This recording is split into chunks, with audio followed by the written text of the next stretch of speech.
Happy day to all out there. I am Abhishek, secured 79th rank in the recently concluded Civil Services examination. I did my undergraduation in Electronics and Communication Engineering from Sri Sai Ram Engineering College.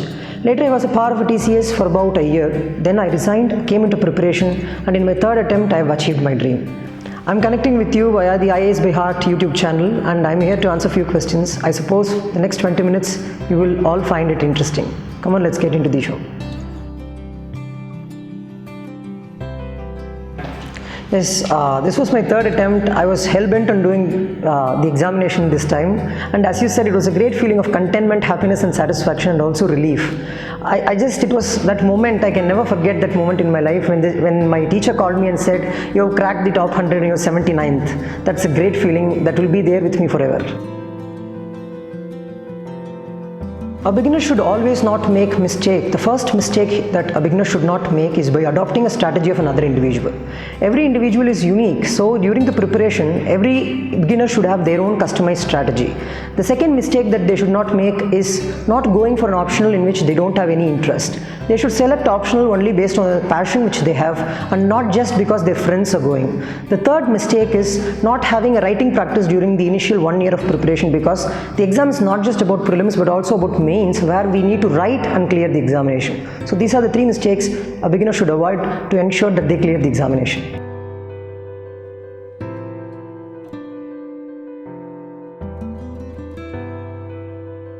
Yes, I accept that there is a confusion among the people who are in the UPSC preparation on what NCERT is to be used. We need to go for both old and new NCERTs in the preparation. For example, if you take history as a subject, we should go for the old NCERTs of the ancient, medieval and modern India with the new NCERTs that are the 6th, 7th and 8th standard with the present 11th and 12th standard NCERTs. But for the rest of the other subjects, the new NCERTs are more than enough. For polity, the present 12th standard NCERT enough. For the geography, the present 11th and 12th standard NCERT is enough. So we need a mix of both old and new NCERTs, and it is up to the students to just go into other books too to get more hold on the subject.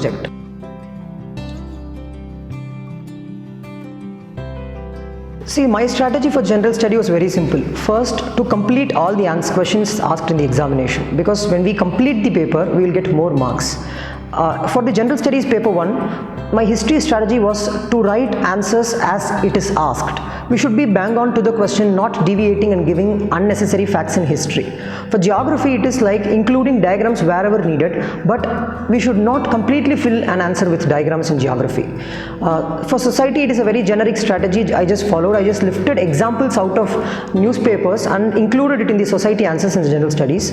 For paper 2 and paper 3, the strategy was very similar.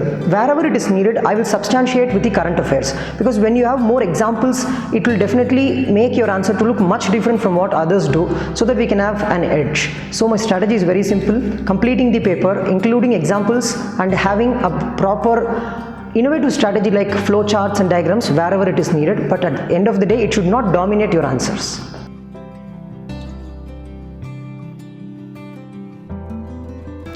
Current affairs plays a very important role in the preparation. As I said before, we should include examples from current affairs. My strategy for current affairs was directly lifting notes from paper. I followed the Hindu paper. I used to take notes from the paper daily, and I used to segregate the notes based on the subjects.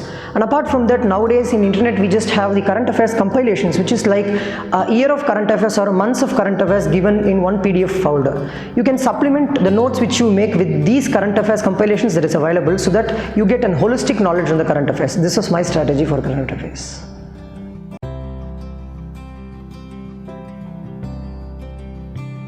This exam is not just about preparation but also about dedication, perseverance. The mock test that we take gives us an opportunity to evaluate where we stand, because every individual do mistakes. Only in mock test we will be correcting our own mistakes that we do. Every mistakes that we correct will add more marks in your examination. So the importance of mock test is like, it is indispensable part. It is like the basement for all preparation in the examination. But the number of mock tests that generally one should take, it differs from person to person.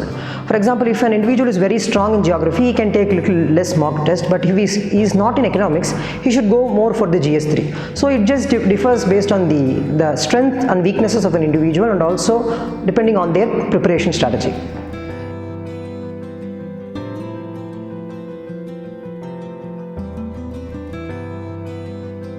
Ethics is a very important part of this examination, which makes this examination a little different from all of this examination. My strategy for ethics was to collect the previous year question paper and prepare answers for the questions that were asked, because ethics is a very dynamic paper. One cannot actually sit, read with books, go and write an examination.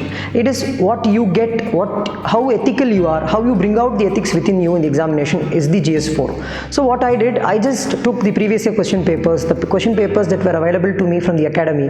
I just sat with my own answer sheets which I wrote in the mock test, took answers out of the papers, prepared the terminologies that are available in the question paper, and I included the terminologies in my answers in the UPSC exam. Such a simple strategy was mine, and it clearly helped me, and I scored 110 in this examination with this strategy.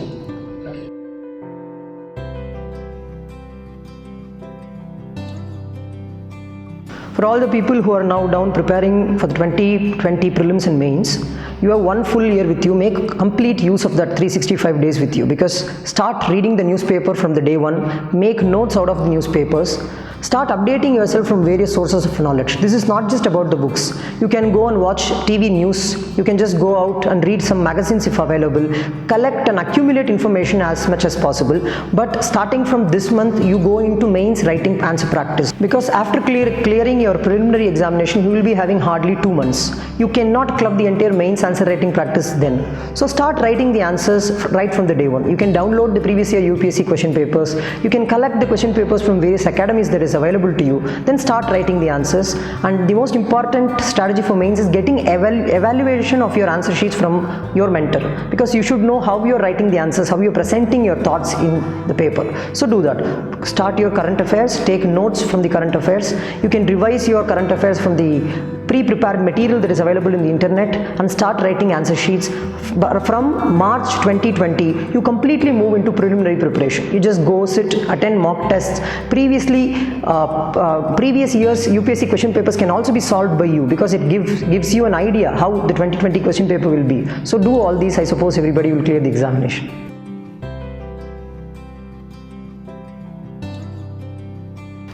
First impression is always the best impression, and the first impression that you can give to your interview panel is by having a beautiful smile in your face. Because generally candidates tend to be trembling in front of the interview board, but yes, everybody will be having their own fear inside, but we should hide that fear and carry a beautiful smile in your face. When the interview board just sees a smiling candidate in front of them, it will give them an opinion that this candidate is very confident, he can handle situations, he or she can handle problems much better. So carry a beautiful smile, have a decent, subtle, simple dress that suits your structure.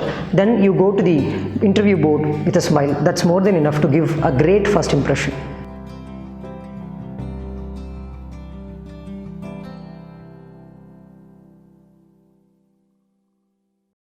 As rightly pointed out, this was my dream.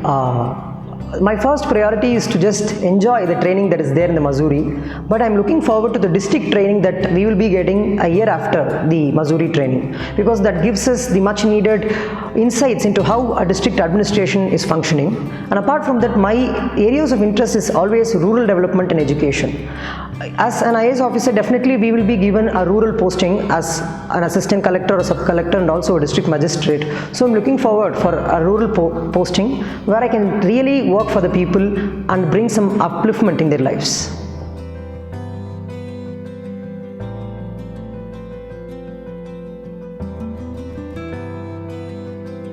My suggestion to all the aspirants is just have your dream in your mind. Please don't worry about what others say or what others suggest you during the preparation. We all have a goal that is very high, and also it's a very difficult examination to crack. And I just suggest that success can be delayed, but it can never be denied. So even if it takes few attempts, don't just get bogged down by the delay that is happening. Just say to your own self that I am here to do, and I will quit the examination process only by clearing the exam. Don't worry about the peer pressure, because here in the exam we will be investing 2 to 3 years. Your friends might move very far from you, some might climb the ladder in a very quicker manner, we will be still at the ground one. But please don't worry about that, because when you clear, it will be a very different world, it will be very different development, self-development, and also your service to the motherland. So please don't worry about the peer pressure. Yes, definitely we all had that, but it is by having good friends who are not just in UPSC but also from college to constantly motivate you. By having a strategy to self-motivate yourself, you can develop a hobby. I had a hobby of drawing, singing and learning scripts of other languages. These hobbies kept me occupied whenever I felt a little down or whenever I had fatigue, so that I can move out of preparation, do my hobby, again come back, which will also make your preparation much more effective. So please don't get dejected by the failures. If suppose it comes, I wish you all success, but if there is some delay here or there, please don't get bogged down by all those stuffs. Definitely success is there. If you're dedicated, if you're passionate about your goal, if you're perseverant, success is just there and it is there waiting for you.